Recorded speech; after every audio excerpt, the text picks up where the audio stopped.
Have you ever looked at your photos and thought something's missing? Maybe they feel flat or just boring? Trust me, I've been there. Over time, I found that those boring shots are just a result of few bad habits. So I'm going to share the most common mistakes street photographers make that results in a boring photo. First reason why your street photos might be boring is only shooting at eye level. Shooting at eye level is natural because it's how we see the world every day, but it often results in predictable images that lack dynamic angles. If every shot is at eye level, you could be missing out on adding depth and drama. I fall into this trap when I'm caught off guard. When an unexpected moment happens when I'm not ready, my instinct is to just bring the camera to my eye and shoot. One of the best ways to break out of this eye level trap is to get low. Crouch down or shoot from the hip. These low angles can make your subject appear larger, more dramatic, and give a sense of presence that is hard to achieve from eye level. Another benefit of shooting from the hip is that you become less noticeable, so you have a chance to get closer. And when you get closer, shooting from the hip has even more of a dramatic feel because you will be shooting upwards at an angle. This creates visual interest as well. Or you could shoot from a higher vantage point, or just hold your camera up and shoot downwards. This gives another uncommon perspective. Looking down can make your subject appear smaller and add a sense of openness. Next reason why your photos might feel boring is lack of a strong subject. Without a clear subject, the photo can feel directionless. The viewer's eyes don't know where to go, and this weakens the visual impact. These are some of the ways you can fight this. First is to use framing. Look for natural frames in your environment. Windows, shadows, or even other people walking into the frame. These elements can naturally guide the viewer's attention to the subject. Or you can use colors. Bold or contrasting colors are a powerful way to draw attention. A subject wearing bright red in background of muted tones will naturally become the focal point. Or have only one subject. Instead of having many people appear in the same distance, try having a singular subject. It can be just one person in your frame or just one person that's in focus. Or it could be that your subject isn't interesting enough. Some subjects are more photogenic than others. It could be how they're dressed or the gestures or moments. When your subject is strong, it tells the viewers exactly where to look and what to feel. Next is not capturing moments. A good photo isn't just about composition. It's about capturing something happening.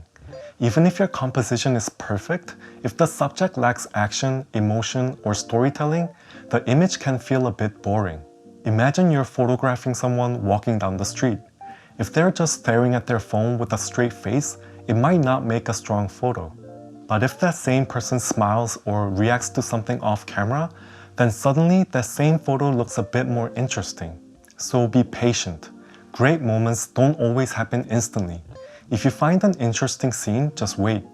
See the people moving through the space and anticipate what might happen next. And be ready to react. Street photography is unpredictable. You have to stay alert and be ready to shoot. And then, look for gestures and emotions and shoot in burst mode.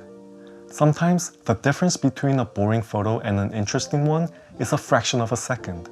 Shooting in burst increases your chances of capturing an interesting moment.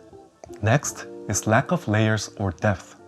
Depth comes from creating layers, a foreground element, your main subject or midground, and a background that complements the whole scene.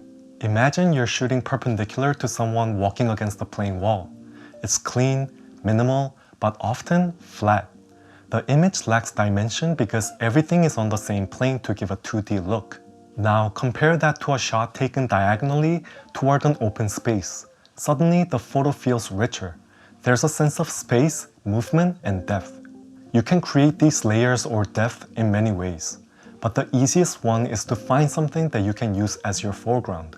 Foreground elements are a powerful way to add layers to your photo. They can frame your subject and create that sense of depth. Look for opportunities to shoot through stuff or close to it. These could be windows and reflections, tree branches, or even other people moving through the frame. Next reason why your photos might feel boring is always using the same depth of field. Every photographer has a comfort zone. Maybe you love the dreamy bokeh of f1.8, Or maybe you're all about the wide-angle lenses with higher f-stop so you can have everything in focus. But I feel that sticking to one depth of field and also shooting at the same distance limits your creative potential. Depth of field is a storytelling tool. Overusing one setting means you're not exploring its potential. Photos can start to feel repetitive and predictable. So let the story dictate the settings. Ask yourself, what do I want to emphasize? A shallow depth of field draws attention to one element, while a deep one adds context. If you want to tell the whole story of this busy market, you might want to shoot at a higher f-stop.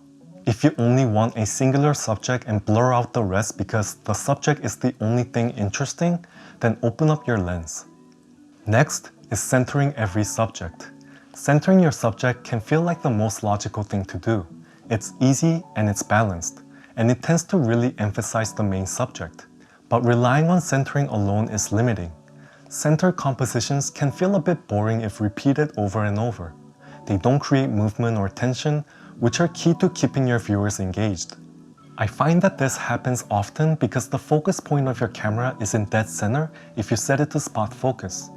When you're practicing street photography, you often have to be quick to react to a situation. You just shoot as soon as your camera has focused on your subject. So when you're using spot focus mode, often your subject ends up in dead center. Easiest fix is to use the rule of thirds. Most of the cameras have a setting to have the rule of thirds grid on the viewfinder.